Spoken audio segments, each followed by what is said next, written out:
जिम्मेदारी को समझे। फैसल, मेरा ख्याल है हमारे साथ कोई गेस्ट है जी। मलिक अयूब सुंबल साहब हैं, चाइना से हैं, सहाफ़ी हैं जी। आप क्या बोलना चाहेंगे? बहुत शुक्रिया मलिक अयूब साहब, आपने अपना वक्त दिया, इस स्पेशल ट्रांसमिशन का हिस्सा बने। सबसे पहले हम आपसे ये जानना चाहेंगे कि ये बताइएगा कि आप चाइना में किस जगह पर हैं। वुहान से तो अच्छी खबरें जैसे हमारे पास हैं कि 11 हफ्ते के लॉकडाउन के बाद वहां पर जिंदगी लौट आई है। हम ये जानना चाहेंगे कि क्या अभी भी वहां पर लोग एहतियात कर रहे हैं, एहतियाती तदाबीर जो कोरोना वायरस के प्रोटोकॉल्स हैं, क्या अभी भी उसको फॉलो किया जा रहा है या लाइफ थोड़ा ईजी हो गई है, लोग इसके साथ थोड़ा यूज टू हो गए हैं? देखिए जी, थैंक यू वेरी मच। आपने अपनी लाइव ट्रांसमिशन में मुझे लिया। मैं इस टाइम पे बीजिंग में मौजूद हूँ और वुहान को यकीनी तौर पे खोल दिया गया। और आपने जो बात की प्रिकॉशनरी मेजर्स की, तो ये तो अब आपके जो है वो एक रूटीन मैटर है और इसको तो बिल्कुल लाइट लिया ही नहीं जा सकता। और जिस तरीके से चीनी गवर्नमेंट ने जो है वो जो इकदाम किए हैं, क्योंकि बीजिंग उनका कैपिटल था और बीजिंग को उन्होंने बहुत सेफ रखा हर लिहाज से, तो यहाँ पे जो एहतियाती तदाबीर हैं वो तो लाज़िम मलजूम है। और चाइना ने आर्टिफिशियल इंटेलिजेंस का जो इस्तेमाल करते हुए जिस तरीके से सॉफ्टवेयर डेवलप किए, तो वो तो इतने मायानाज और इतने ज़बरदस्त थे कि हम खुद हैरान रह गए कि किस तरीके से जो है वो उन्होंने जो है वो लोगों की स्क्रीनिंग और उनका बॉडी टेम्परेचर और उनकी ट्रैवल हिस्ट्री जो है वो कितने कितने कितने जदीद तरीके से जो है वो उन्होंने जो है वो उसको मॉनिटर किया इस कोरोना वायरस की रोकथाम के लिए।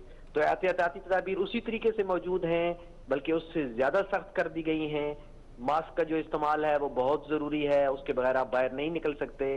और जब आप किसी बिल्डिंग के अंदर दाखिल होते हैं, किसी शॉपिंग मॉल के अंदर या ऑफिस के अंदर, तो उसके लिए ये है कि आपको जो है वो एक बार कोड स्कैन करना पड़ता है जो आपकी ट्रैवल हिस्ट्री बताता है। अगर वो ग्रीन है तो फिर तो आप उस बिल्डिंग के अंदर जा सकते हैं, लेकिन अगर आपकी ट्रैवल हिस्ट्री येलो या रेड है तो आप जो है वो उस जगह पे नहीं जा सकेंगे। इसके अलावा जो है जो ऑनलाइन वर्क है वो बहुत ज़्यादा है, क्योंकि ज़्यादातर दफातर में जो काम है वो ऑनलाइन हो रहा है। जो हो सकता है शिफ्ट्स में काम हो रहा है, तो मतलब वर्क लोड या वर्क बर्डन को जो है वो कम कर दिया गया है। तो ये एहतियाती तदाबीर तो चलेंगी, क्योंकि जो बैनुल अक़वामी माहिरीन हैं, WHO है, या जो बाकी जो कोरोना वायरस के ऊपर जो है जिनका बहुत ज्यादा काम है, वो यही बता रहे हैं कि ये तो काफी लंबा चलेगा, लिहाजा इसके लिए एहतियाती तदाबीर जो है वो उसी तरीके से हैं, बल्कि मजीद सख्त कर दी गई है। अच्छा, ये एक चीज मैं आपसे पूछना चाहूंगा यहाँ पर मलिक साहब के, हमने जिस तरीके से चीन को देखा इस कोविड-19 को हैंडल करते हुए, वो तो मेरे ख्याल में अमेरिका में भी इस तरीके से हैंडल नहीं हुआ। इतनी बड़ी प्रॉब्लम, और अब तो पूरी दुनिया को मालूम हो गया इसके SOPs क्या है, क्या क्या हमें करना है। चाइना ने तो टेस्ट एंड ट्रायल कि इन्होंने चेक करना है और फिर अमल करना है, लेकिन जिस तरीके से उन्होंने इतनी बड़ी तादाद में लोगों को महफूज रखा, मैं कहूँगा अभी अभी देखा जाए तो 3,500 से कम हलाकतों की खबर है।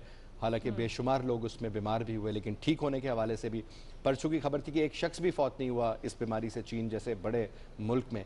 तो इसका मतलब है कि बुनियादी तौर पर जो SOPs इन्होंने फॉलो किए हैं, मेरे ख्याल में वो बेहतरीन थी और उसी ने रिजल्ट्स दिए।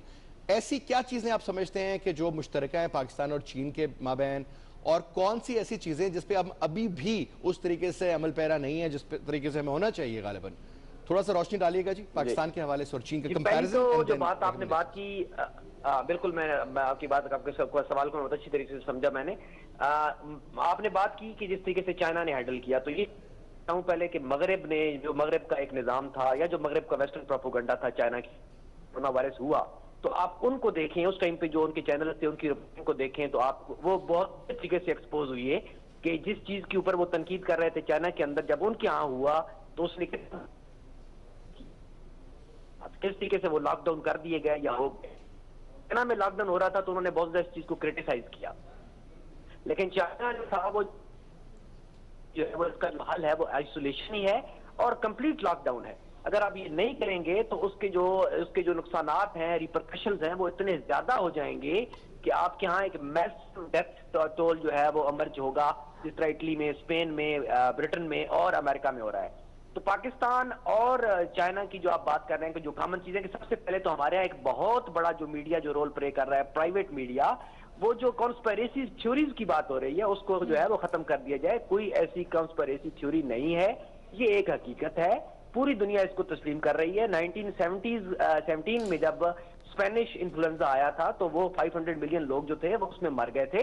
तो इस बात को हमें, जो पहले तो बात यह है कि इस बात को हमें यकीनी तौर पे जान लेना चाहिए कि ये एक हकीकत है और हमें इसका सामना करना है। दूसरी बात, जो बात आप कर रहे हैं कि उसका हल, तो हमें जो है वो सेल्फ आइसोलेशन में जो है वो अपने आप को लेके जाना चाहिए और जहां तक हो सके हमें जो है वो लोगों से इंटरेक्शन जो है वो अपना करना चाहिए।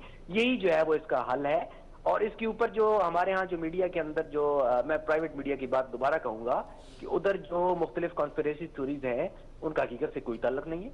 ठीक, लिहाजा हमें थोड़ा सा रैशनल अप्रोच के साथ आगे बढ़ना। बिल्कुल। मलिक अयूब साहब, आपकी मौजूदगी का फायदा उठाते हुए जरा शॉर्टली मैं आपसे ये भी जानना चाहूंगी कि सोशल मीडिया पर अक्सर ऐसे मैसेजेस आते हैं, फॉरवर्ड किए जाते हैं कि चाइना से रिलेट करके कि चाइना में गर्म पानी पिया जाता है या नमक वाले पानी के गरारे किए जाते हैं या स्टीम ली जाती है, तो ये भी वायरस से आपको प्रोटेक्ट कर देता है।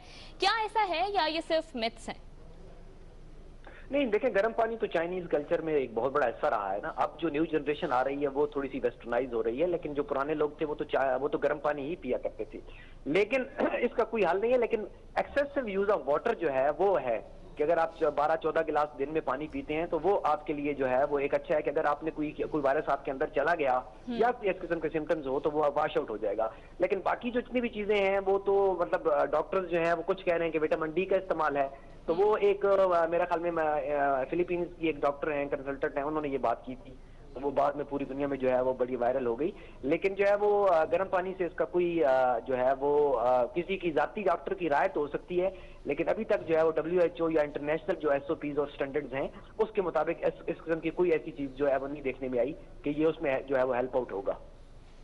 ठीक है जी, बहुत शुक्रिया। चीनी सहाफी इस वक्त हमारे साथ मौजूद थे, मलिक अयूब सुंबल साहब, लेकिन आपने जो बात की ना, बड़ा इंपॉर्टेंट सवाल था कि विटामिन सी तो खैर सभी बच्चे भी आजकल खा रहे हैं, बड़े भी खा रहे हैं और ये आपकी जो इम्यूनिटी है उसको बेहतर रखती है। लेकिन बड़ी इंपॉर्टेंट बात वो जो आपने की ना, गर्म पानी की, कावा की, मेरा इत्तेफाक हुआ स्टीम लेने की, ये बड़ी एक कॉमन चीज़ है। आप देखिए कि चाइना में आपको ठंडा कोल्ड ड्रिंक भी नहीं मिलता। ये एक अजीब सी बात है और मैं पुरानी बात नहीं कर रहा, ये अभी की। और इंटरेस्टिंगली वो और जो आपको पानी की बोतल मिलेगी वो भी रूम टेम्परेचर पर, अगर आप दोपहर को खाना खा रहे, वो उनका कॉन्सेप्ट ही नहीं है। और जिस तरीके से वो हमें पूछते थे कि भाई आप लोग का खाना, हमने कहा हम तो बहुत गर्म खाना खाते हैं और बहुत ठंडा पानी पीते हैं, तो वो यही बात करते थे आपका गला खराब नहीं तो हमने कहा हो जाता है लेकिन अब आदत है। तो ये चाइनीज का शुरू से कॉन्स्टेंटली उनका ये होता है।